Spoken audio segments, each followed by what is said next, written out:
Hello viewers, this is YVR. Welcome to YVR Maths Tutorial.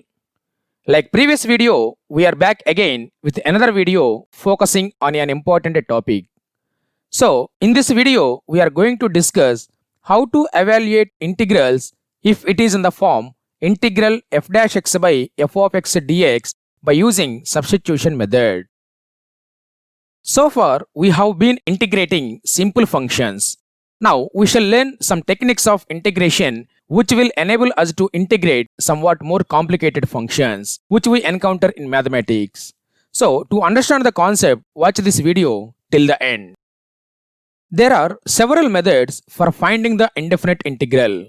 One of the important methods for finding the indefinite integral is the method of substitution.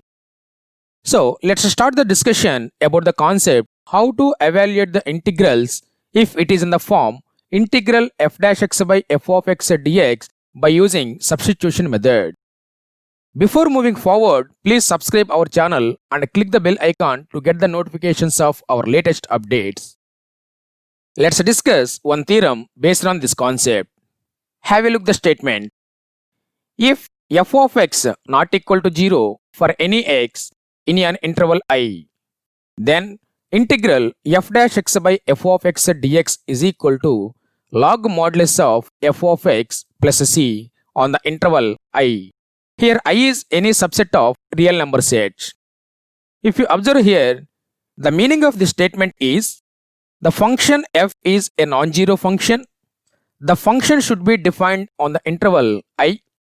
Then, if the numerator in integrand is exact differential of the denominator, then its integral is logarithm of the denominator. So this is a statement I given here. Let us discuss proof of this one. First of all, I will consider the LHS part of the statement is I. Then let I is equal to integral f dash x by f of x dx. From here, I am going to separate f dash x term from the numerator. Then the next step is integral 1 by f of x into f dash x dx. Now I am going to apply substitution method concept. Now substitute some part of integrand as another variable such that its differentiation exists in the integrand. So let f of x is equal to new variable t. Then differentiate this one on both sides with respect to x. Then what we will get? F dash x is equal to dt by dx. Cross multiply this one, then the next step is f dash x into dx is equal to dt. Now substitute this data in the integrand, then what we will get? See here in the next step, integral 1 by t into dt. Because f of x we consider as a new variable t and f dash x dx is nothing but dt. That's why this step we got like this. Now the given integral reduces to a known form. Now integrate the new integral with respect to the new variable. Then what we will get? This integral is clearly in the form of integral 1 by x dx. So we know what is the integration of 1 by x dx. So the next step is log modulus of t plus c. Here c is the integral constant. Now replace the new variable by the original variable in the answer. Then the next step is log modulus of f of x plus c. So finally, what you got? Integral f dash x by f of x dx is equal to log modulus of f of x plus c. So this is the statement which we given in the theorem. This theorem will be useful while you are solving some problems. So, based on this theorem, let us discuss some standard results. See here, prove that integral cot x dx is equal to log modulus of sin x plus c. Let us discuss proof of this theorem. First of all, I will consider the LHS part of the given integral as capital I. Then let I is equal to integral cot x dx. From this integral, the given integrand can be written as cos x by sin x according to the concept of trigonometry. Then I is equal to integral cos x by sin x dx. From this integrand, the numerator part cos x I will write separately. Then the next step is integral 1 by sin x into cos x dx. Now substitute some part of integrand as another variable such that its differentiation exists in the integral. So let sin x is equal to t.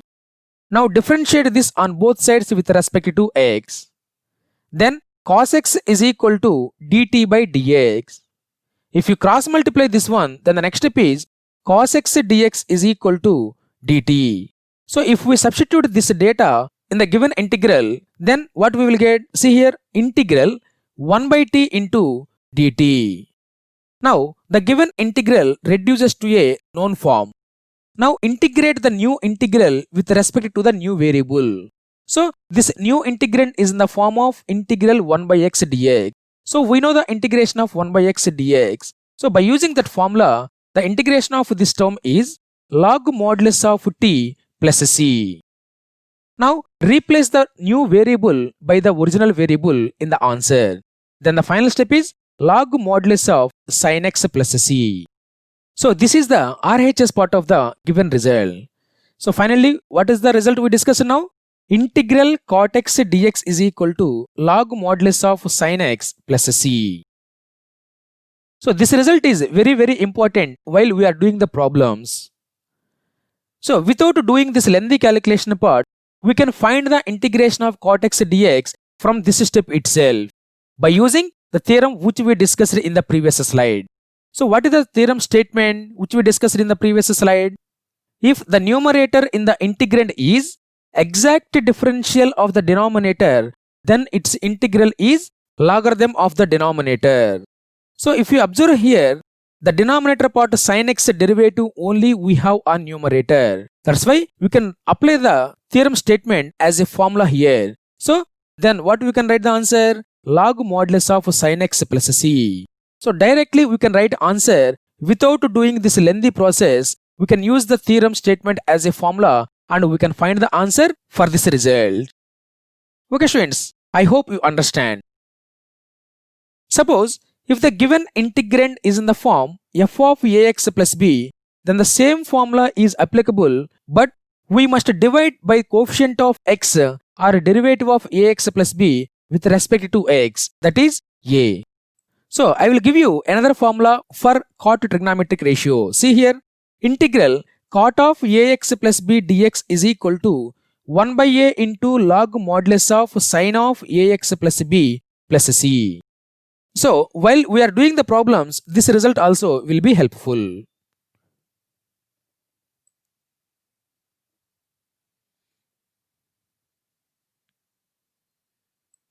Now, based on this result, let us discuss one problem. See here, evaluate integral sin 2x by sin of x minus pi by 3 into sin of x plus pi by 3 dx. Let us discuss solution of this one. First of all, I will consider the given integral as capital I. Then let I is equal to integral sin 2x by sin of x minus pi by 3 into sin of x plus pi by 3 dx. From the given integrand, the numerator part sin ratio angle is 2x. So that angle 2x can be written as x minus pi by 3 plus x plus pi by 3. So observe this term carefully students. 2x can be written as x minus pi by 3 plus x plus pi by 3. So on numerator, the angle of sin I will replace with this term. Then the next step is I is equal to integral sin of x minus pi by 3 plus x plus pi by 3 by denominator part as it is sin of x minus pi by 3 into sin of x plus pi by 3 dx. If we observe the numerator part of the integrand, it is clearly in the form of sin of a plus b. So we know the formula for sin of a plus b. So I am going to apply that formula on numerator. Then the next step is integral sin of x minus pi by 3 into cos of x plus pi by 3 plus cos of x minus pi by 3 into sin of x plus pi by 3 by sin of x minus pi by 3 into sin of x plus pi by 3 dx.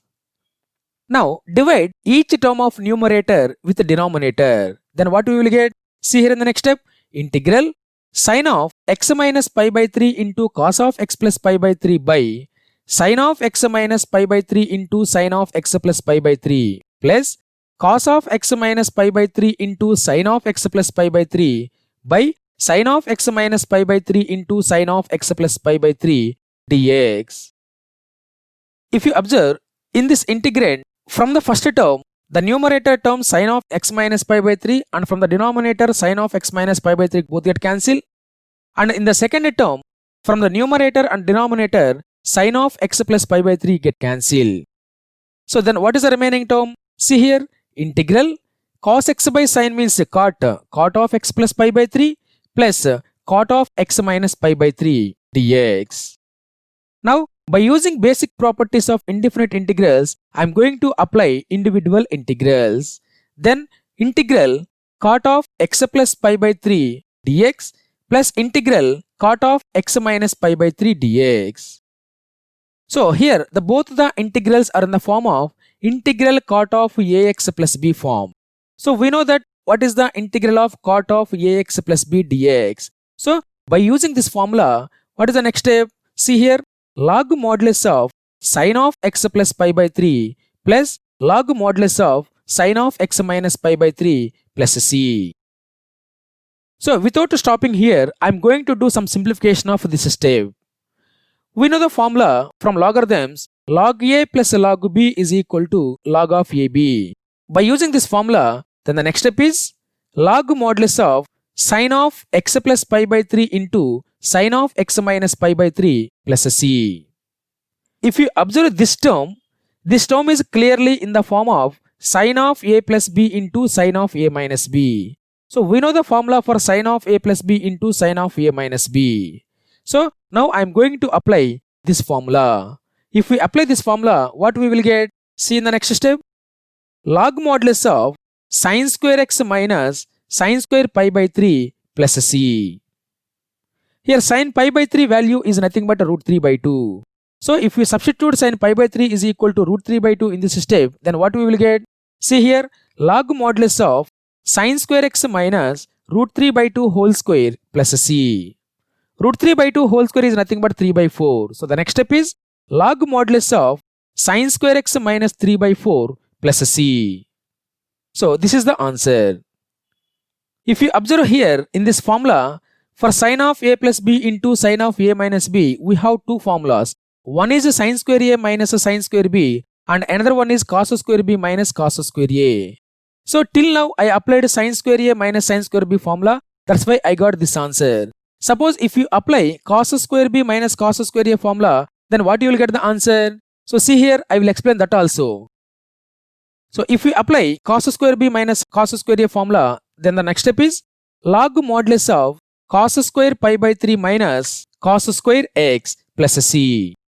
Here cos pi by 3 is nothing but 1 by 2. So if we substitute here log modulus of 1 by 2 whole square minus cos square x plus c. 1 by 2 whole square is nothing but 1 by 4. Then the next step is log modulus of 1 by 4 minus cos square x plus c. So for the given integral, we have three answers. The first answer is this one, and the second answer is this one, and the third answer is this one. So while you are attending the competitive exam, in objective type questions, they will give any one of these three answers. So you have to try to identify the correct option from the given question. So that's why you have to practice three answers. It will be helpful to you while you are attending any competitive exams. So I hope you understand this concept.